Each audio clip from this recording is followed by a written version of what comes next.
I wanted to show you photos.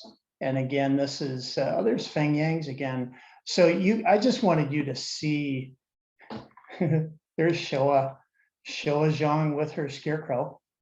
As I mentioned, this seems like a silly thing to spend time on, but I deal with a ton of photos. And I really want to go back, be able to go back and go, oh, last summer, what was the deal with that appetite for change delivery? And I had, oh, that's right. I ordered slicer tomatoes and this is how they came in. And that's why that guy and I had a frustrating meeting. I'm not going crazy. They really did look kind of bad. Showa's radishes last summer were great. Look at that. That was in August. That's awesome. So if you're using a Mac, that Photos app is a surprisingly good asset. It's one of the things that really works for you. Questions on that? No? Okay. I have a question. Sorry, Steve. I do have a question because I know that we had talked about the newsletters that you're sending out to buyers, to wholesale buyers. About what's available. And I know part of that is that kind of buyer education and connecting them with the farmers. And you're using photos as part of that as well. Is that kind of? We are. I just wrote yesterday. Yesterday I wrote the draft of today's newsletter, and I've been thinking about this for a few weeks. I want to do a diary of a busy receiving morning in the warehouse. So I did kind of a moment by moment in a few paragraphs of last Monday morning. And I talk about specific grower names and what they were bringing in. And we happened to have a photographer in the studio yesterday, and he took a bunch of great shots. So some of the things I use are like the day-to-day shots I use, and I just transfer them, I airdrop them from my iPhone to my MacBook. But also this guy got some beautiful photographer shots, and we're going to use some of his too. You know, the beautiful backlit shot of Nathan Vang lifting cabbage boxes up from his truck onto a pallet. It's like, it looks like the angels are, you know, coming behind to help. Okay. Grower contracts. I could send an example of this. That's probably hard to see, but this is an example of a signed contract that we got back from a grower. We worked on these in January, February, March. We sent some out in March. We actually sent hard copies in the mail and asked for them to sign them. So I sat here at my desk and I addressed envelopes and return envelopes and stamped them and everything. And then they started trickling back in. So this is Chang Bang's. And so this top plate, as I mentioned yesterday, is kind of boilerplate. We you know, spend some time fine tuning it for our purposes. Some of it is to protect us. Some of it is to protect them. We ask them to willingly exclude the use of non-organic pesticides, herbicides, and fungicides. To be honest, that is really tough to enforce and to keep an eye on with growers. It's one of the reasons why we have a farm program, a full-time funded position for basically a farm consultant. That's David, who you're going to see him later today. So he, at the very least, tries to visit each farm a couple times during the season. And he was a market farmer for 20 years, and he can look around and see what chemicals they have in their pack shed and see how clean things are and see how they farm, and he can get a pretty good idea. You know, the chemical thing, and I'm shrugging my shoulders because it makes me a little uncomfortable. And part of that is because our customers, well, it's funny, if they're schools, some of them think it's illegal to serve this stuff. And if they're consumers, they think it's organic just because it's coming from a food hub. So there's some expectation management there that's beyond the agreement with the growers. One horror story. One of our growers' wives was talking to one of her friends, and the friend said, "Oh, we use this herbicide. You use it like this." And she came back to the farm. Her husband had spent Saturday afternoon from 2 p.m. to 10 p.m. planting cauliflower and broccoli for a contract that we worked out over the winter to supply Minneapolis public schools. It's a big freaking deal. It's the first time that we've contracted with growers of color to supply Minneapolis schools, and we're super proud of it.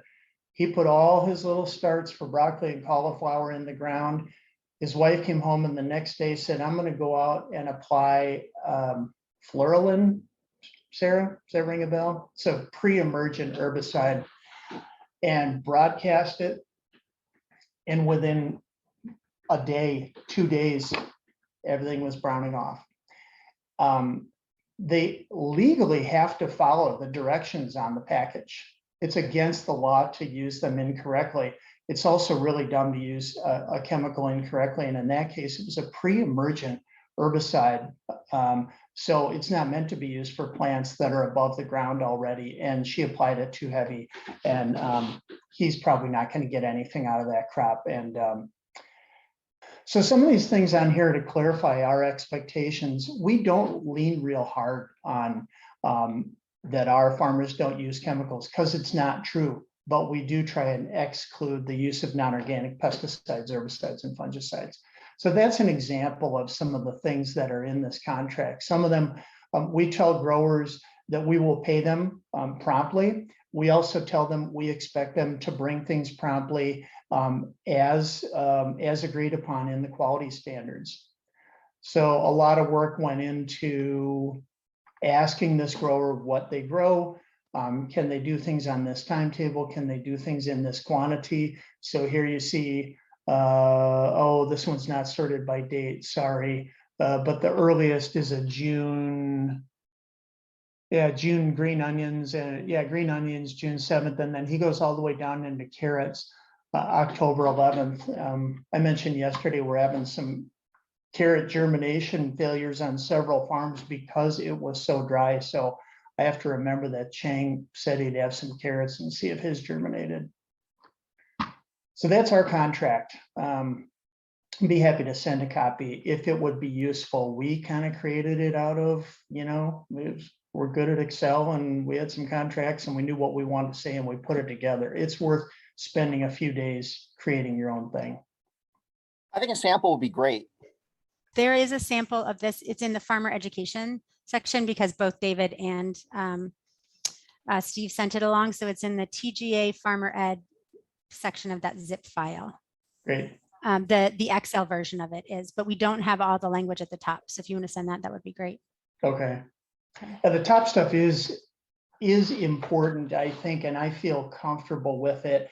It could be deeper, longer, more in depth, but again, back on the language differential, we wanted to keep, use as few words as possible to say what we wanted to say. Steve, when so all of the different produce items that you're contracting this grower for, those have already been kind of sold to a customer, or you have a buyer kind of lined up for all of those. Is that right? These were contracted purchases and contracted sales. And these are either for Second Harvest, part of Feeding America, or the Midwest Food Justice Network meal box program. I have minor contracts with some schools that were willing to commit back in March when no one knew anything. So yeah, these are contracted. I didn't talk about our open stock program at all, but our open stock program is basically consignment. And I spend a lot of time explaining this to growers. I'll say, what do you want to make available? And they say, what does that mean? And I say, if you tell me that you're going to have potatoes next week, I will make them available in our portal. And then customers log in during the sales period. And at the end of the period on Tuesday morning, I send you a pick list with any orders. I might have sold 1 case, I might have sold 10 cases, and you have to be willing to bring them in. And I've got growers who say, nah, I don't want to come to town for less than like $600, and I just won't do any open stock for them. We can talk about that when I get to the LFM demo. Yeah, because how do you know what percentage of the sales are for the Good Acre from contracts versus from that open stock? The vast majority are contracted this year. Okay. 2 years ago, it was all open stock. We had never contracted with anyone, and having contracted sales is way better.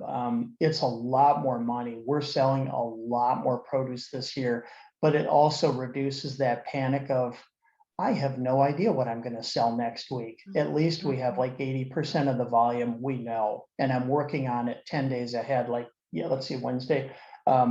Yesterday morning, when the sales period ended, actually right before I talked to you guys, I sent out all the pick lists to growers. So that's Tuesday morning, just after 10 o'clock Central Time here. And then today, when I'm done with you guys, I'm going to go back and start following up with texts. And that's part of my grid. Since we're talking about this, this is my 8-9 order period packing checklist. So, oh, excuse me, I've got the A3 period checklist open. Okay. So I go through, that's the one you're looking at was the contracted. Here's the thing that I built.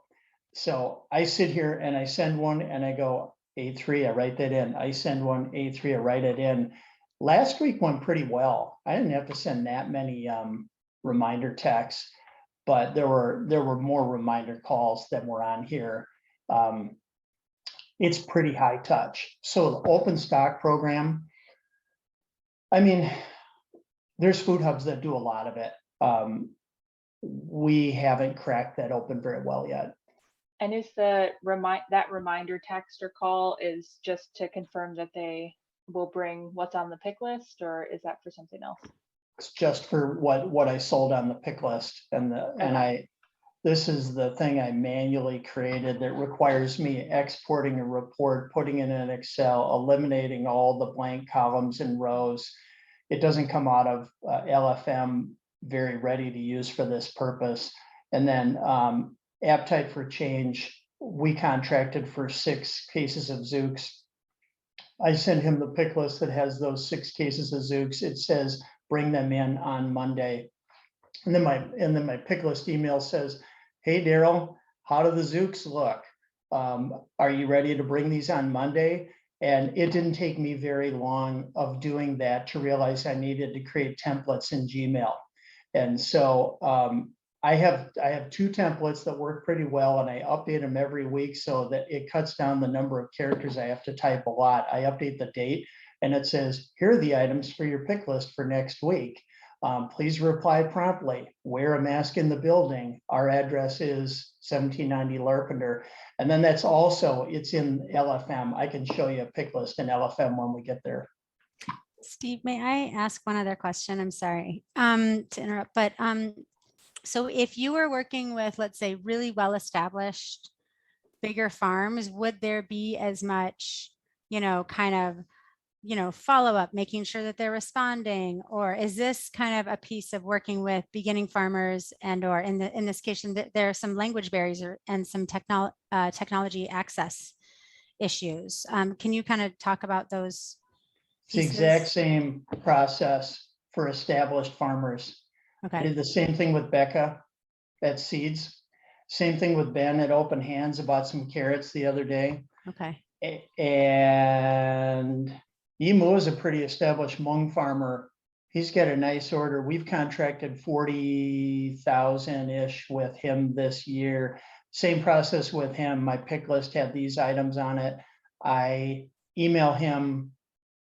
I usually have to call or text to get the best information back. With established native English speakers, actually, and I got some Hmong growers who write right back and go, yes, confirmed, thank you. And I've got some white growers who don't. So it's not strictly a language thing. It's personality. Anybody else? Okay. Well, grower contracts. So, hey, we jumped to the right thing. Good work, you guys. I'm going to go to Airtable next, since this is, excuse me, that's Farm Fair. I'm going to go to Airtable next. We talked about this yesterday. It's a relational database.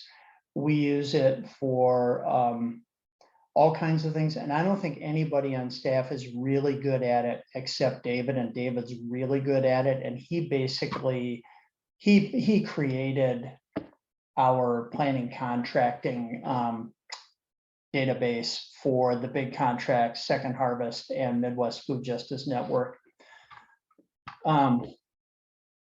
Yeah, you guys don't all have your cameras on, but quick show of hands. Does anyone have any experience with databases? Okay. I do. Okay. So the way this works is, so there are 4 tabs across the top here, and we actually started with this one. We ask them farm address, phone number, what crops they want to grow. And we built a list of crops that correlated what growers said they want to do, what we wanted. Of course, we can only sell what they're willing to grow. So then we built in the pack size. I needed to know how many cases per pallet. We set pricing. That's a whole nother conversation. Our pricing is high. Brief digression here on pricing. I mentioned yesterday, we have 3 ways that we work with farmers: the LEAF program, the Emergency Action Farmer Fund, that came out of last summer. Farm share, there's a lot of small emerging growers who interact with our farm share, and they pay the best prices. LEAF pays the highest prices. They pay retail. So if you're a farmer and your market was closed because of civil unrest, we paid you retail for all your stuff. Prices are high wholesale for CSA. Man, that CSA contract is good. If you get that, that's good money. Wholesale prices are a little low, but these contracted prices are higher than traditional wholesale, and growers aren't too unhappy about it. And I worry that prices for this were too high. I mean, that's a really good price for beans, $62.50 a case. Then we got the weight. So it's either like 24 bunches or 25 pounds. Price per pound, and then where it occurs. So you can see there's a whole lot of information here on crops. And we did the same thing with growers. This is just how to get a hold of them and what they grow. So are you saying that you're pulling the price information from different locations, and based on that you set a price? Or No, the price, we set the prices based on previous knowledge of wholesale and market prices, and then we did a lot of cross-referencing with some customers, or excuse me, with some suppliers who make their price lists available. Co-op Partners Warehouse is a organic wholesaler here in the Twin Cities, and I'm on their mailing list, and I get their price list every Monday morning, and that makes it real handy for me to go, okay, that's what CPW sells it for. In an ideal world, I would take their price, back out our margin, and tell growers we were going to pay that price. And we use a typical margin for us is 17.5%, lower than it should be. Lower than it should be from growers. Not bad. We're a high-priced wholesaler, but our stuff should be expensive. So, and I have one of my favorite tools, a margin calculator right here that lives by my mouse, and I'm figuring margins all the time. So I'll take a $36 case of greens and back out our 17% and tell the grower what we'll pay. That's it. That's just plain wholesale, and that's how we got there. Okay. yeah, thank you. Yeah. So all that stuff, the farmer crop survey, crops and farmers, then we started building out the planning and contracting. If I unfilter everything here, and filter is the mechanism for changing your view. I'll go out to the first week we shipped. Here's everybody. We started with a -66. We were shooting for a pallet of green scallions. So the starting number is negative, and then as we added growers, they had a positive number. So these at the beginning added up to 66. Boy, June was rough. We'll jump ahead to July, last 2 weeks Hey, ago. Steve, could you explain that a little bit more? I don't quite understand that. You started with a negative and then, It's just the way Airtable works and the way a database works and the way this Mhm. sum works. The mechanically, it's a sum. And so Yeah. if we said the goal is a negative 132, then it's negative 132 plus 30 plus 6 plus 6 plus 30. right. It's Okay, something that so- it took me a while to get my head around. It's the database thing. Okay, so you're just trying to get this sum to 0, because that would indicate that for whatever order you have, which is the negative number, you have all the farmers who are able to supply that amount? Is that fair? Exactly. Okay, Yeah. So this was July, early August. Okay, so this was this was theoretically 2 weeks ago. And we contracted cukes and kale and zooks and tomatillos. So I'll go in here and say, oh, Jesus Carrillo, what did we contract with him? So I want to see what we've got for him in 2 weeks there. He's got jalapenos and romas and tomatillos. And then, you know, I might do this when I'm on the phone with him. He goes, I'm not in the pack shed. I don't have my contract. What do I have for Labor Day and the next week? And I'll bring this up. And so, you know, I'm sort of shucking and jiving while I filter it to get what I need. And then I go, okay, for 9/6, you're on for jalapenos and romas again. And then, and it's jalapenos and romas again. He goes, okay. Or, you know, I'll use it the reverse of that to say, we had you down for, you know, kale and potatoes. And they go, I didn't know that, or whatever the question is. And then you can do, you know, you say, who is bringing in kale? This is everybody is bringing in kale the whole season. And then you could add, you know, a time filter. If you want to sort by produce box, any of these things you can sort by, filter by customer. I can see, when did Second Harvest, when did we contract with Second Harvest for kale? Well, the last kale contracts are 9/20 apparently. That's the bottom of it. Are you able to query from year to year to see, compare last year's to this year's to see what was in the most highest demand, what farmer different yields from year to year? We will be able to. This one is 2021. So this is just this year. And this is not outbound's actual sales. That reporting will come out of LFM. And so we were very careful to actually sell the same item, which is a little more challenging than you would think. I have probably 15, probably 25 greens SKUs in LFM. And I had to be careful to choose greens, kale for Second Harvest. So I sell the same item every week. And then at the end of the season, we'll be able to do that reporting. I have 3 seasons of data in there now, and we can do season over season, item over item. We can get fairly complex in our reporting. Other questions about Airtable? Does it interface with other data analytics programs? Nope, not unless you export it.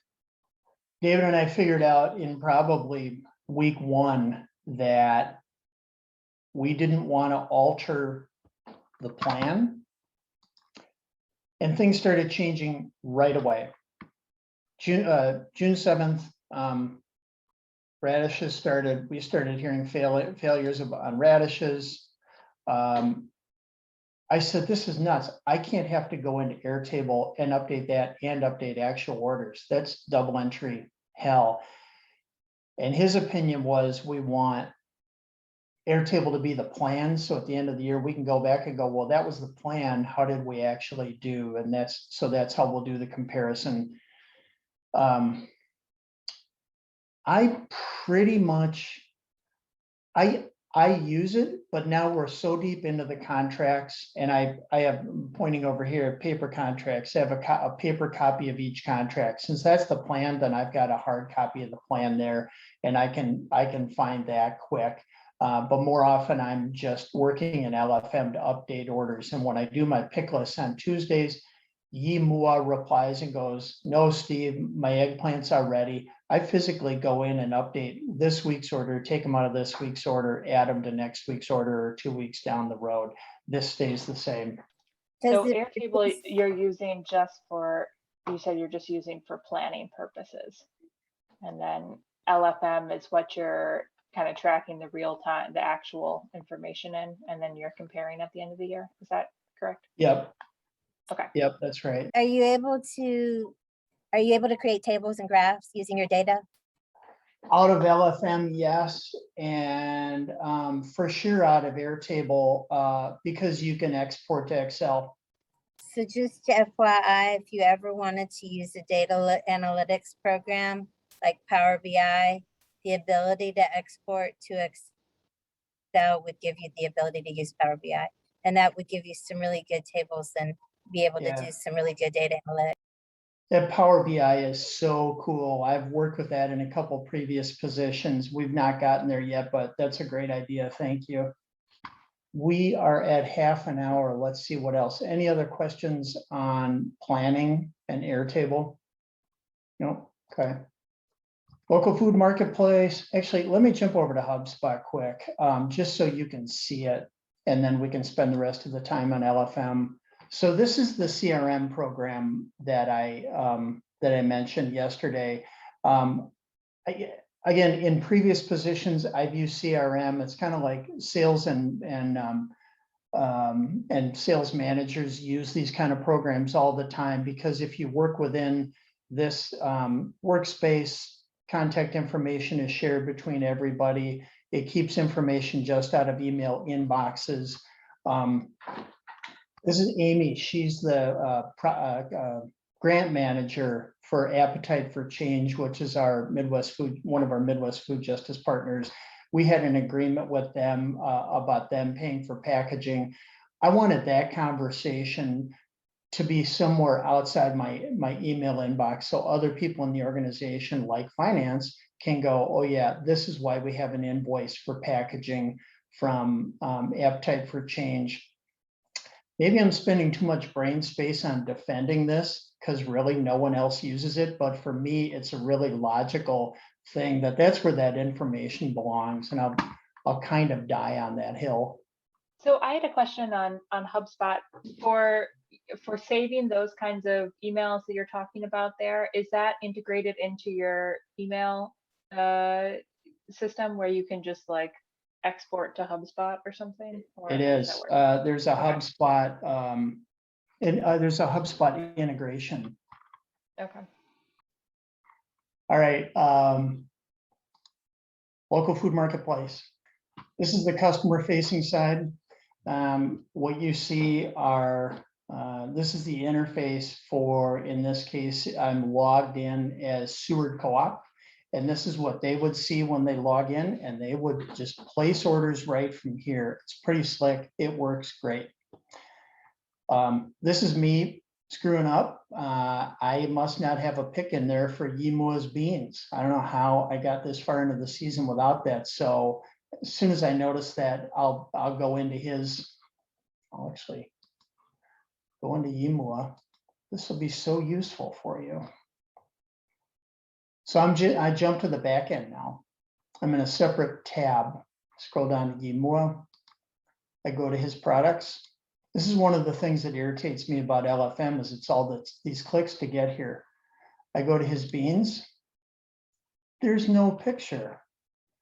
I now, after 3 years, have a vast library of pictures. I don't have one of his, and I am constantly asking growers to send me pics of their products. If I had one from him, I'd just click it right here. But since I don't, go to TGA images. There's like 1,000 images here. And to save time, I'll Command F and look for beans. And I'll probably just use that pic, because this looks a little fancy for Yimua. These are like I just stole these from the internet, most of these. And then I'll go back and I updated that. This is another thing that's a little frustrating. You've got to say which sub period you can sell to. And since I hadn't sold these to Second Harvest, I hadn't checked that yet. I'll just do it while I'm here. All right, we'll go back to the shop. I'll refresh. There's yeast beans. Same pick as dirt house. That's why you really want great picks from producers. And I have spent a lot of time asking growers to send me picks. You might not think it looking at this top row, but I have. So these are all the items we have available now. There's some nice, there's Nate and Vang's kale. That's actually a photo from Yi of his bells. That's great. Then we sell Min Sprouts. They're a new Minnesota tofu and sprouts manufacturer. They're actually using Minnesota soybeans and processing here, which is really cool. There's tomatoes from Waku Hang. Carrots are just coming in season now. So these are Minnesota guys. They're just out of college, I think. They started a mushroom company, R&R. I sell some of those to Bon Appetit customers. These are the herbs we sell for the Hmong postpartum diet at some hospitals in St. Paul. It's a hot sauce guy who uses our Maker Kitchen. You Betcha Kimchi. Actually, it's now called You Betcha Fermented Vegetables because I got in trouble with Korean people for calling it kimchi because they're not Korean. That was a little internet dust up. Eggs we sell to Bon Appetit. Here's the tofu. That's so this a customer will log in here and place their order, and then it sends me to the back end to orders where I can just view a list of orders. I can filter by customer name and see what Seward Co-op Franklin ordered for Friday. So they're going to get some of Durr's beans and Feng's bells. Robert Lohr's eggplants. This is so funny. That buyer, the produce director for the Seward Co-op, called me Monday morning and he said, "What can you tell me about these bitterball African eggplants? I want to see if we can sell them." And they have a very diverse population, lots of Somali immigrants and East African people. And I said, "Roderick, I think you probably could sell them. And it's a $20 case, $24, so not a big risk." So I talked to a couple growers. I updated my product description. Where's my, see if I can show you the product description. Oh, shoot, I didn't do it for him. Dang it.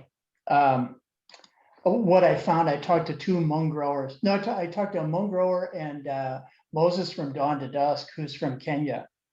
And I said, "Moses, what can you tell me about bitter balls?" And he said, "I don't like them. They're hard to cook. You've got to make this paste and make a soup. And we don't eat them." And I said, "Well, who eats them?" He goes, "Well, I'm from Kenya. They eat them in West Africa." And I laughed. I thought, silly white guy, just thinking, here's the brown guy from Africa. I'll ask him about African eggplants. And Africa is a vast continent. So he schooled me on that. The people in Kenya don't eat much bitterball eggplants. Robert Lohr, Hmong grower, said, "Yeah, they're great. You cook them with vegetables. Like cook them with vegetables and chicken and you make dinner." And I thought, okay, that's a lot easier to describe. So I put that that description in LFM. So sorry, I'm over here in orders. I have a question about LFM. Yep. Because I've used this a fair amount for like online farmers markets and Okay. somewhere. And I was wondering if, so I see like for, you have duplicates of a lot of items and then it's by farm. So they like, so the buyer could order, you know, from a specific farmer each week if they really wanted to. Yep. Is there a different option where you could just sell all like green beans under one kind of header and then divide it up amongst your growers? Yep. Like after the fact, or would that be too complicated? I guess, why do you do it this way and not maybe that way? I could totally do it that way. I think about it a lot. It would be way cleaner visually for me to sell beans and beets. But LFM's not really set up for that. It's set up for sales from individual growers. So for me to manage it would be a back end workaround. And the turnaround is so tight on weekly orders that I don't want to introduce another customization. That's the simple answer, and I can't If get you past stock that. out of, will it let you know if someone places an order and there's not inventory for that? Will it let the customer know that it's stocked out? So I can take you to grower availability. Let's see who's up here. Who did I say? Dirtow and Hope Produce. The short answer is that won't happen because you make products available. You make a specific quantity available. This is part of my Tuesday morning routine. I send out pick lists and tell them what we sold. And then I, in the next breath, say, okay, what do you want to sell for next week? And they tell me beans, beets, and bok choy. And then I write back and go, how many cases of each do you have? And then sometimes I get an answer, sometimes I don't, or sometimes I feel like I can probably guess from how they answer, and I'll list 10. So there's only 10 cases of each of these for sale this week. And once we hit that 10, customers won't be able to place an order. And I sometimes end up going into admin mode and adding more when I know there's more. So there's a little, there's a little manual customization in there, but again, the short answer is no, someone's not going to order and then not have it unless, unless I listed something in error, like Dirt doesn't actually have any more beans and she didn't tell me or I forgot. And then I've sold 3 and then I've got to just plain, I either go back to the customer and say, I'm really sorry, beans are done, or I scramble around and see if I can get them from someone else and then I'll just switch it in the order. Okay, thanks. Yeah. Steve, I have a quick question. I feel like we talked about this maybe, but are any growers managing their own availability through LFM? Too. I would like it. Obviously, I would like it if more did. That's how this is set up, and it's not happening for me. I think you have to be a much more established grower with more non-family labor to make that work. And you just plain have to have more office time. And most of our growers don't. They're actually doing the work, out in the field. And this would be an add-on that if it was clear it was a real high cost benefit, then obviously it would make more sense. But I think even just culturally and how long we are into these relationships with them, that's at the very most optimistic on next year thing. What is the cost of this system? I just looked at that because I knew you were going to ask. We ended up switching to annual payment to save money. I saved like 12 or 15%. I think we're spending $3.99 a month now for the various modules that we're using. So, well, 400 times 12. We're spending around $5,000. It might be a couple $100 more than that. I actually put this together. I tried to put it together and see how much we're spending per month on various fees for all the tools we're using. And I can't remember now. I'll see if I can get back to it. I'll email it to Sarah, but the cost of LFM ties into what we're spending on MailChimp and QuickBooks and Bill and Pay and Bill.com. We got about 10 minutes.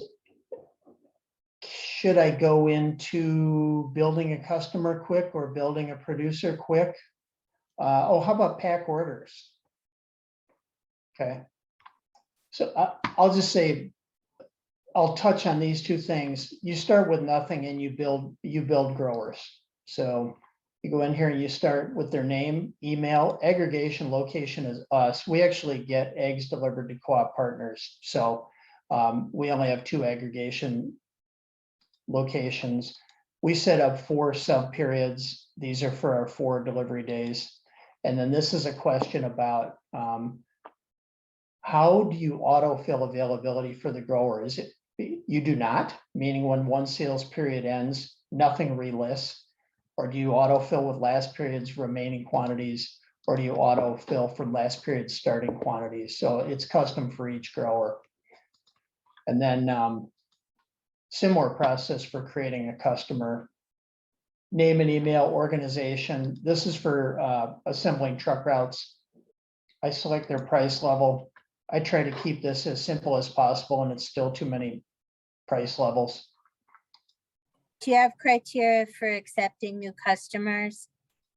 Yeah, they're not hard. It's kind of my call with Zach, our operations director. You know, if they're too far, we probably won't serve them, although we use a refrigerated courier service to get to customers who are 70 and 90 minutes away. We go to hospital loading docks, stores, schools. You know, if Cisco asked, I would just say no. It would just come down to me going, just saying like, no, or they would say, no, we're not approved as a vendor or something. But like, if a new restaurant asked to buy and they were in the metro area, I'd probably say yes. So, you know, if your question is there a place where I go on your website to see if I'm, you know, I'm the kind of customer you'll deliver to? No. So that's a very brief overview on how to build a supplier, build a customer. On the producers, once you have a producer built, then you manually add in the products. You would manually add in photos and their specific information. Where's my nice photo of Javier? That won't load. I got a nice picture of Javier with some melons the other day. Orders. So I can go in here and just sort by orders. And then frequently I will go, all right, I just want to look at this sales period's orders. We are currently in the 8-10 period. So I might look at the 8-10 period to see what orders have come in already. And I just have 2 for Second Harvest and 1 for Local Crate is actually the customer we sell to for the mailbox program we support. Or I might be actually looking back and I need to look at the last period because we're still shipping and I just need a quick, where are we going? Oh yeah, we're going to McAllister. Colleges have started to order. We're going to both Seward Co-ops. Grocer's Table is a restaurant out in Wayzata. Bon Appetit Federated, that's down in Owatonna, Sarah. We're going to them with Metrovan. They're one of the Bon Appetits that's kind of compelled to order from us, and so they order eggs and produce and tofu. Federated Insurance. So you can sort this to see by period. I could also I could sort by order number if I happen to need to see a specific order, or again, I would go like, did Seward order for this week? Yes, they did. I keep pack orders open pretty much all the time. I usually end up with about 10 LFM tabs open at once, and I'll switch between them rather than staying in one tab workspace. So again, here you'll choose the period. I usually am sorting by producer. And this gives me the whole list. And we now have a long enough list of producers in any given week that I would rather do this. You expand filters, and then I'll say, I'm not going to do that. I want to see what B&D is doing. So right there, that's a lot of clicks. I kind of wish that would search as you clicked. So here, B&D Farm, Dirt Towel, we're selling them 2 cases of beans on their order for later this week. And I'm in here a lot. Actually, we'll do this on the fly. A grower will call, and I just know they've got a question about the order that's coming on Thursday tomorrow. And so I'll do this while I'm saying hi, and I'll talk to Moses and say, okay, you're up for collards on Monday and kale on Monday, but your zooks are coming on Friday. I pretty much live and breathe in pack orders and producers. This is what I dream about in the middle of the night. You know, when I'm dreaming about work, it looks like this. The whole admin thing, you know, once we have that dialed in, I don't spend a lot of time over here. I did just update our language on pick lists again. Is it here? You can tell I'm not in here often enough. Producer content. I added the mask language back in here, which is a little sad. I decided to keep that real simple. Please wear a mask inside the building. So it's like 10 minutes after the hour, and I could go on because I think this is fascinating. And I'm sure you do too. I can stop there. So Steve, I had a question about payment with this. Yep.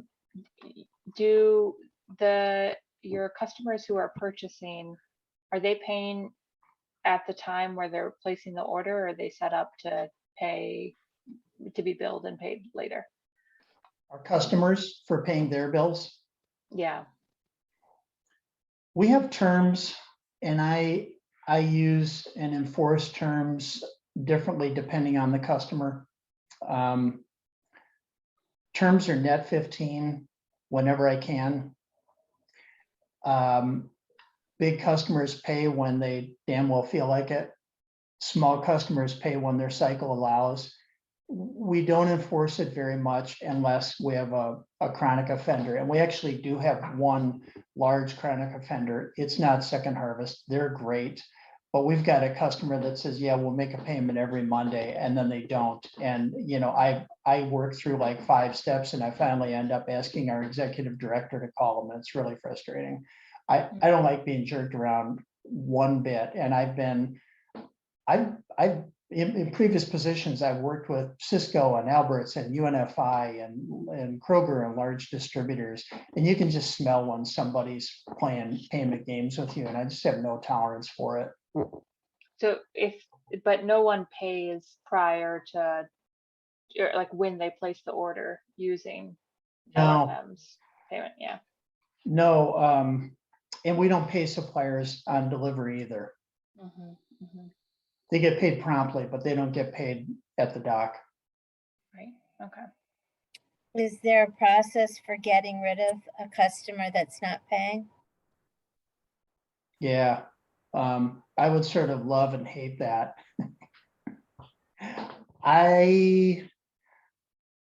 We dealt with Cisco briefly. I just wouldn't do it because Cisco became the place that good produce went to die, and I just stopped working with them. It would be a very short curve if like a restaurant ordered 3 times and didn't pay. It's up to me. And I would actually have to take a deep breath and be real nice and say, hey, this isn't working out. How long have you guys been using Local Food Marketplace for?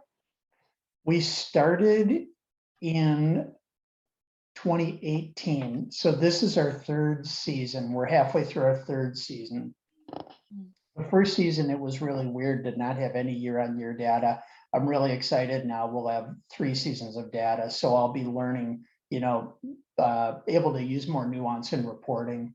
But this year was so different than the last 2 that, you know, there will be a lot of assumptions on, well, of course we sold more kale because our sales were like 6 times bigger than they were.